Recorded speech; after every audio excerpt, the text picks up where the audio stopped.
Paradise మూవీలో చిరంజీవి గారు ఉండబోతున్నారు. So ఏంటి చిరంజీవి గారు ఎందుకు ఉంటున్నారు సినిమాలో అని ఈ వీడియోలో ఫుల్గా తెలుసుకుందాం. సో హాయ్ వర్స్, వెల్కమ్ టు ట్యాక్ తెలుగు. నా పేరు సాయి చరణ్.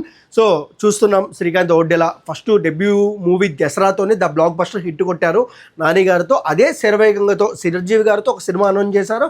అలాగే అండ్ ప్యారడైజ్ షూట్ కూడా జరుగుతుంది. సో టెక్నికల్గా చూసుకుంటే హై క్వాలిటీ ఉన్న మూవీ ప్యారడైజ్. అలాగే క్యారెక్టరైజేషన్ కూడా చాలా డిఫరెంట్గా ఉన్న మూవీ కూడా ప్యారడైజ్. అలాగే ఈ సినిమాలో చిరంజీవి గారు ఎక్కడ వస్తారు ఏంటి.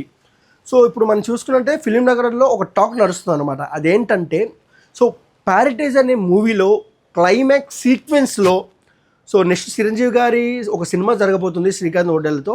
క్లైమాక్స్ సీక్వెన్స్లో చిరంజీవి గారు రాబోతున్నారు. ప్యారడైజ్కున్న హైకి చిరంజీవి గారు వస్తే ఇంకా వేరే లెవెల్లోకి అయితే సినిమా వెళ్తుంది. అలాగే చిరంజీవి గారి క్యారెక్టర్ అండ్ కథ ఆ ప్యారడైజ్ చిత్రం నుంచే పుడుతుందని అయితే చెప్తున్నారన్నమాట.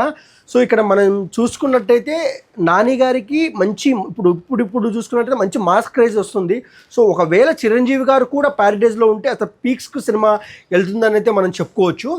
సో ప్యారడైజ్ అనే మూవీ ఒక పార్టే కాదంట, అండ్ ప్రీక్వెల్ ఉంటుందంట అని film Nagar talk. So Srikanth Odela గారిని చూస్తున్నాం మనము. చాలా ఫ్యాషనేట్గా ఉన్న డైరెక్టరు.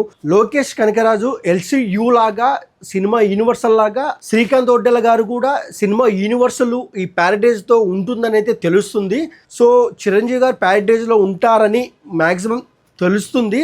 సో తెలిసిన ఫ్యాన్స్ అయితే చాలా ఎగ్జైట్ అవుతున్నారు. ఎప్పుడెప్పుడు ప్యారడైజ్ వస్తుందా, ఎప్పుడెప్పుడు చూద్దామని ఎగ్జైట్ అవుతున్నారు. సో ఇది మాత్రం ఫిలిం నగర్ టాకే అనమాట. సో మీకు ఎలా అనిపిస్తుంది, ఒకవేళ ప్యారడైజ్ సినిమాలో చిరంజీవి గారు ఉంటే ఎలా అనిపిస్తుందో మీకు కామెంట్ సెక్షన్లో కామెంట్ చేయండి. సో మా వీడియో మీకు నచ్చినట్టయితే please like, share, comment, subscribe and thank you for watching.